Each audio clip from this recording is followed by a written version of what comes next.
here with, I would say, arguably the most popular man at SEC Media Days. Is that a fair label? I mean, I know Arch Manning's going to show up here, but Arch Manning hasn't shown up yet.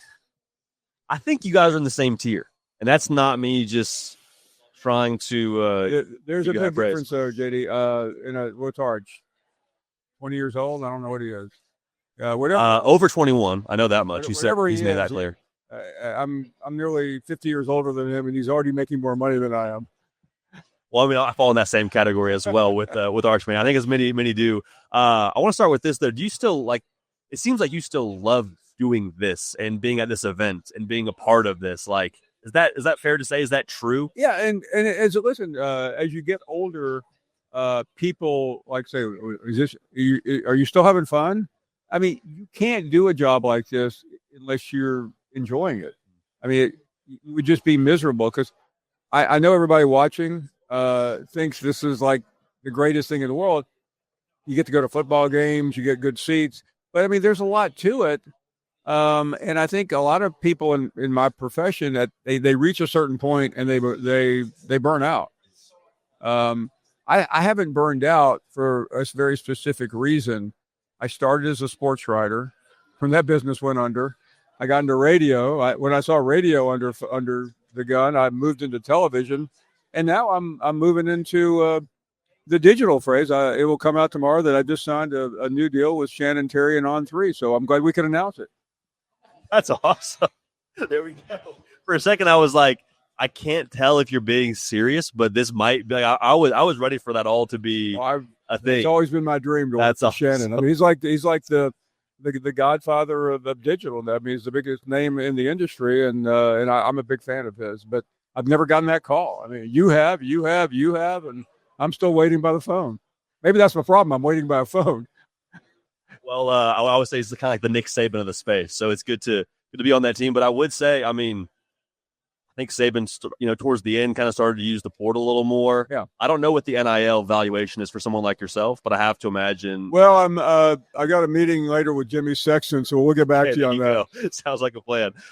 Speaking of media days, though, what do you think is maybe the most untrue thing being said as of right now? Hey, everyone's on this take. I don't know if I align with that. Yeah, I think so far it's about Brian Kelly. I've been asked repeated times about Brian Kelly being on the hot seat, and I understand the question. But I actually said on one of the ESPN shows yesterday, I said, "No, I think it's going to get ridiculous putting people on the hot seat." As I said that, I remembered in the '80s as a young columnist, I actually started the hot seat stuff. I was like, you'd have to do 3 or 4 columns a week, and you walk in early July, go, okay, who's on the hot seat? And it's just it started. Now it's just got a life of its own. I was also asked yesterday by someone if I thought Lane Kiffin was on the hot seat, which I thought was like the most insane question I've ever been asked. Yeah, I mean, because you guys have a good relationship, it seems like. Or there's some banter there. Walk me through that, because I think some people watching at home are like, is this real? Are they on good terms? Where are we at? So there's a long story behind it, which I'll leave out. Sure. I mean, just Google me and Lane Kiffin, and you'll get it. He blames me for getting him fired at Southern Cal.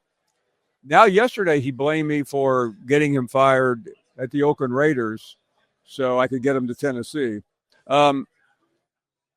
We have done the last 2 interviews we've done, one in Destin and one here on Monday, have been the most well-received. I mean, all of a sudden, it's being described as like the buddy movies of the 70s, 80s, 90s. It's the most bizarre thing. He comes on. He wasn't even invited yesterday. Okay. We don't invite coaches. We're told by the SEC who will be there in your time slot. Like today, Sarkisian's on. Yesterday, Kiffin he makes the SEC network appearance, and then we got Clark Lee. So I get a text from Kiffin. How come I'm not on?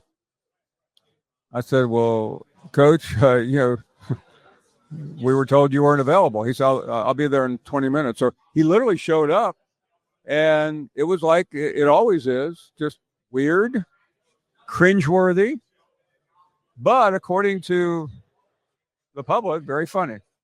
Some would say that's what best friends do, though. They show up at your house unannounced, they eat your food, they sit at your table, And maybe it feels weird to everybody else there, but that's just guys being guys. I've said this before, and I'm going to be very disappointed that Hollywood doesn't offer us our own variety show, sitcom, podcast. Shannon, there it is. There it is. There's the pitch right there. There's the pitch right I mean, who needs Brett McMurphy? Who needs JD? Who needs Nakos? When you got Lane and Paul. I don't think I want to be on that island having to get voted off and be pick between these guys. You mentioned Arch Manning. He's here today. I feel like there's so much discussion around him with his last name. Like, he's got to be great from the jump, which I think it's fair. Had some time to, get developed and all those things. Where are you on Arch Manning, though, when it comes to, like, expectations in 2025? They're extremely high. I mean, a guy that's really never started a meaningful game is already the Heisman favorite. I would be willing to bet if you go back and check the Heisman favorite the last couple of years, the guy in August was nowhere to be found at the end of the year. Joe Burrow was. I'm not going to sure. Yeah, last year. Back, yeah. It just that's how it works. I don't think he has to be Superman, which I've heard is not that great a movie. I haven't seen it yet. But he just needs to be good. And I think he will be. Last question for you. Appreciate all your time. Who's the sneakiest team in the SEC this year? Somebody asked me that today, and they said, "Well, they're not going to be any good." I said, "Well, that's why they're sneaky." Yeah, you can't say, "Well, I think Georgia is." I mean, I think it's a risky answer, but I'm going Oklahoma. But I love that you said that because it doesn't feel like that's not a crazy thing to say. If Oklahoma with the quarterback, with the defense, right. Like, I'll lie to you. One more question: is this the most open the SEC's been in your recent memory? I think it is, and I think the fact that a lot of really smart people are saying Alabama is better than Georgia, including me. I don't think you could substantiate that, but but I'm not sold on Georgia. I just think there's a few little things wrong, and they're still a really good program. But it reminds me a little bit of Saban the last 2 or 3 years. You never knew what you were getting. You have it. Most popular man at SEC Media Days is the man. I'll see all you guys on the Paul Finebaum show on 3 starting in August. Boom. Mic drop.